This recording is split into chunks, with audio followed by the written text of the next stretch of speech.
Right, so you rejoin me, and what we're doing at the minute is bringing the caliper, well, as you can see already. The previous one, just coming a bit. But yeah, in the previous one, you'd see how it was tied up a bit now, so it looks a bit better.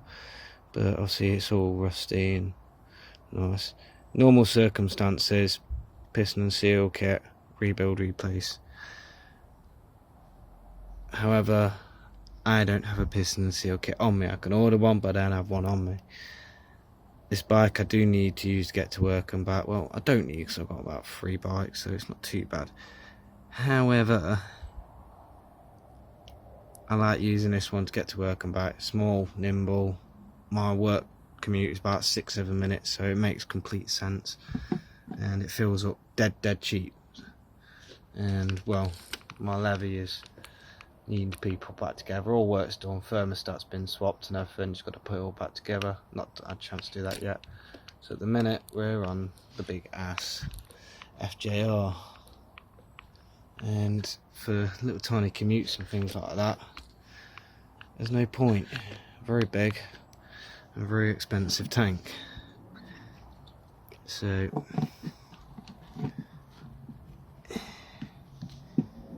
for this, where it fills up on a 5er, we'll do it the cheap way. Bit of Scotch Brite, dash of WD-40 on this, just a dash. And as you can see, all we're doing is just going around the piston, the camera, like so, and we're just giving it a good clean up.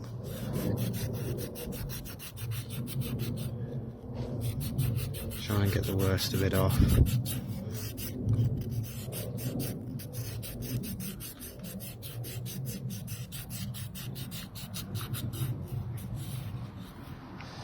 There is a tougher grade I can use, however, you just start off with a far lesser one for now, because sometimes it's all you need.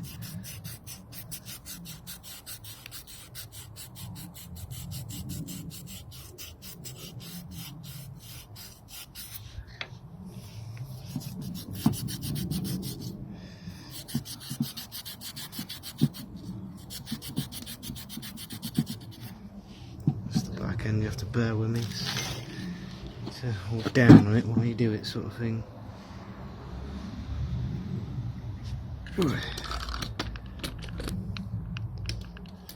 even that, I think we can see from there.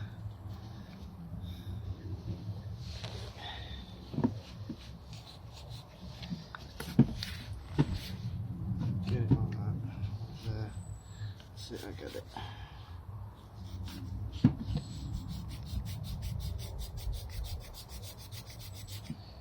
How are we doing? Going underneath.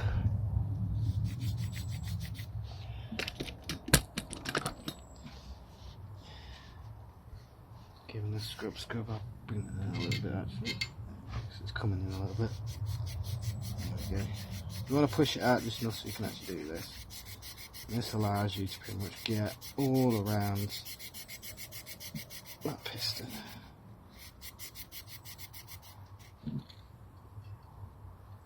Brake, every so often a bit of dash brake cleaner. Look at that, already. Look at that, nice and shiny again. Quite pitted, so that's what the rust will do, but it looks a lot better than what it did. And there's a lot on the top as well, so just got to work that.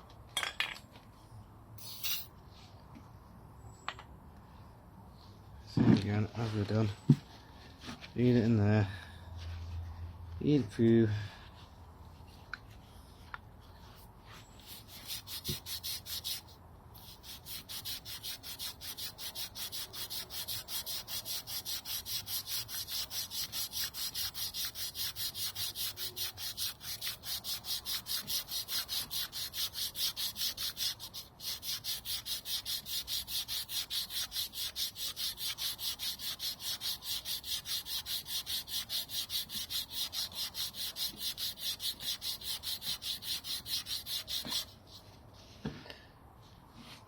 Get a good bit off.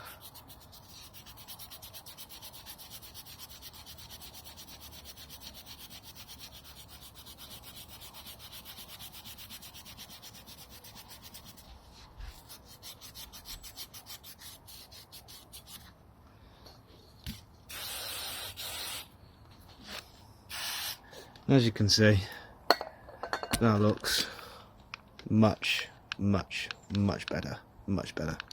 So yeah, it's a bit pitted, but you can still go at it a bit more and kind of file out a bit of the pitting. So you can still see a bit of rust at the back end. So we're just going to make sure we've got that. We're going to use just some bit coarser, a little bit coarser than this. Oh, make sure it's definitely clean. Smudge of WD. Then again, feed it under.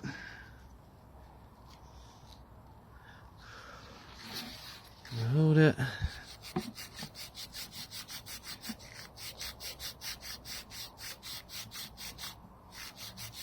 Do this as long as you like, as long as you're able to do.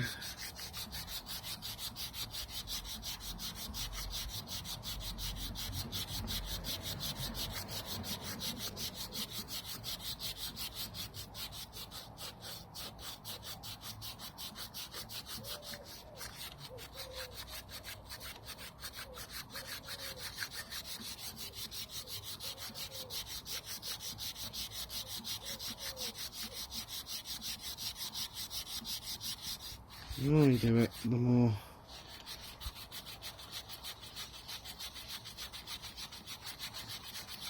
nice and tidy it'll be. Just splodging enough brake cleaner.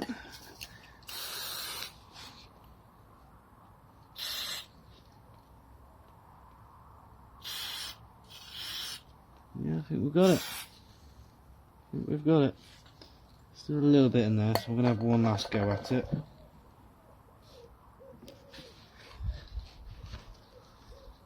It's more around the peaks and the top of it rather than the internal bit now, but just one last go at it.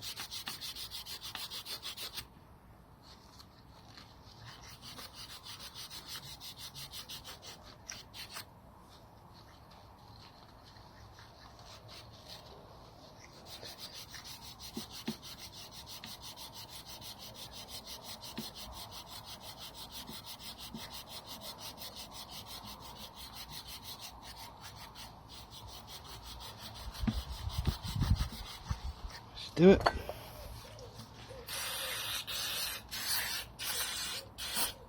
As you can see, it's much better. You can see, as I'm saying, the seal, but it's failing. That's the dust seal starting to fail on it. But we'll get a rebuild kit for it. But for now, this can be reassembled as is, and it should still work. I don't see why it wouldn't. Alright, for now, so that is as it is. This way you just want to watch yourself, because you don't want your fluid getting too low. Over here, because I see it says it's bottom because I've pumped it out as much as I can. But effectively, it would never ever be out that far anyway, in real use. So once you've set it all up, you put your pistons in, give it a bleed up from there, and it will give you a good balance point. And from there, we need to remove or push the piston itself back in. Good squirt down, make sure you've got all the dirtiness away from it. If anyone hasn't seen these caliper, well, these piston push back in tools, oh, they're phenomenal things. Sometimes you have to get a little bit creative on how you use them, depending on some of the calipers. Because as you can see by the size, it's designed for car calipers, not mostly motorcycles, especially tiny ones like this. I mean, as you can see, it's but normally I'm guessing you'd stick that on there like that, and then you know you got your piece back there to lock it in the back, blah blah blah blah blah. But this is bigger than the thing itself, but there's a way around it all. Teak. Use 13mm. 13, 14mm. Just take a socket head, it's big enough to fit down there. Bigger the better. That's 17. 17 fits nice. And then screw this all the way back in, as far as you can get it back in, and then now that you can see more from there. See, we're going to give it a winders with this in here.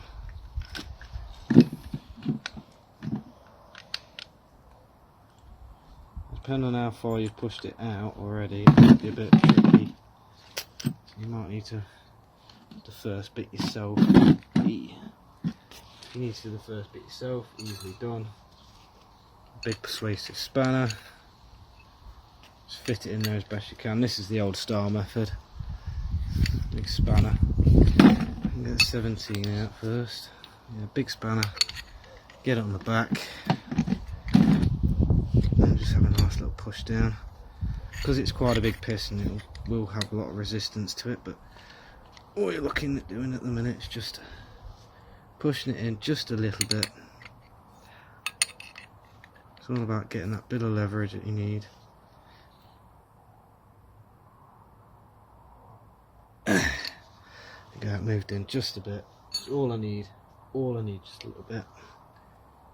And then put a tool down, you can't find it again. 17 back in there. Now we can. We need that clearance. We need that clearance bit there to have a gap on the side. So you can definitely tell it's made for cars, not for a little swamp donkey. That's mine. You know what you do. Swing that back in there. Swing that down there like that. And you just screw from there, like so. It doesn't really matter which way this is, to be fair. I think on this one, last time I did it, I just threw it in like that. Because once it reaches that socket, the bottom end has a socket connection onto it, so you can kind of latch onto that.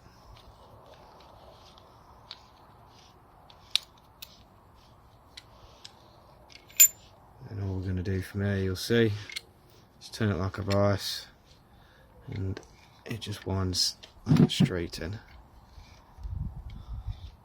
While you're at it, just keep an eye on your fluid level over here, because it will come up quite quickly. I'll give that probably half a turn. I'm just going to nip it there, drain a little bit more fluid. So I want to wind this all the way back in to fit the new pads.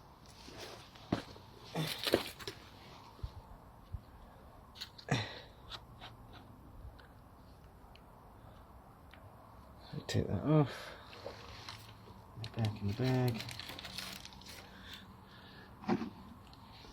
So yeah, we're just watching that this doesn't overfill. It probably will as we're pushing this back in.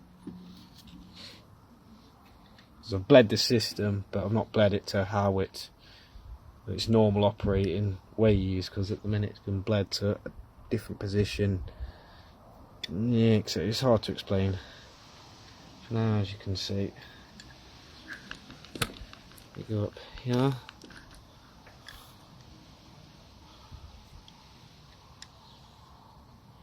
so waste in, there we go, it's in, and we're quite close, like I say, it's just on the level.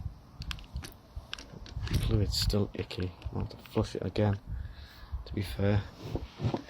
And we can do that when everything's set up. We can do a proper flush and whatnot when everything's finally set up. I don't know what's causing it to be so icky. I really don't know what's causing it to be that icky. Must be a lot of dirt in the line, is all I can guess. And from here you need to, that's it. You can see, bang, all back in. From here, I'm not going to put it back together. I'm going to bring it back out one more time.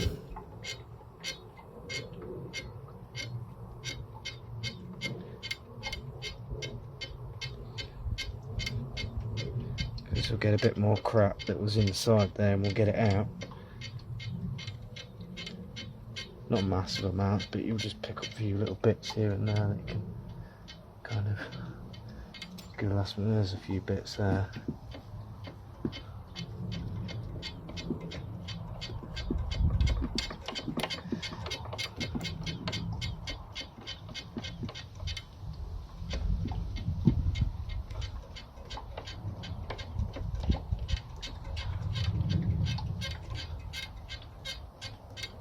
There we go. See, there's a little bit more there. There's a little bit it does. It's not too bad. It's not too bad. But I mean, note this: you don't even really need to chamois off. Just a quick go down and get that off, and then we put it back in once more.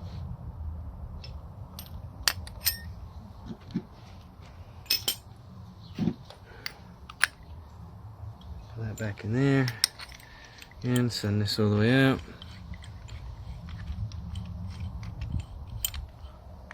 So feed it in and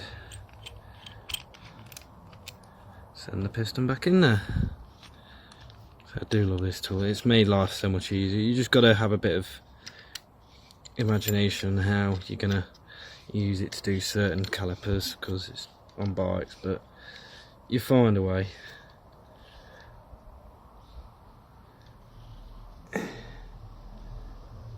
Stick to about that. You'll feel it press in to as far as it should go. We'll just kind of stop. And that's it, all the way pressed in.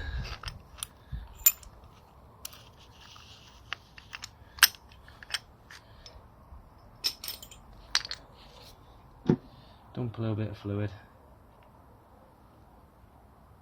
Not too much. Just enough so you can probably put the cap back on. I'll get away with putting the cap back on just a bit. Like so. Give that fluid a, well, want a good bleeding, because that fluid is disgusting. Must be a lot of dirt in the lines. But yeah, that's all pushed back, all set back up, and ready to be all put back together, back on the bike. Which you will see it happen in the next one. To the next one.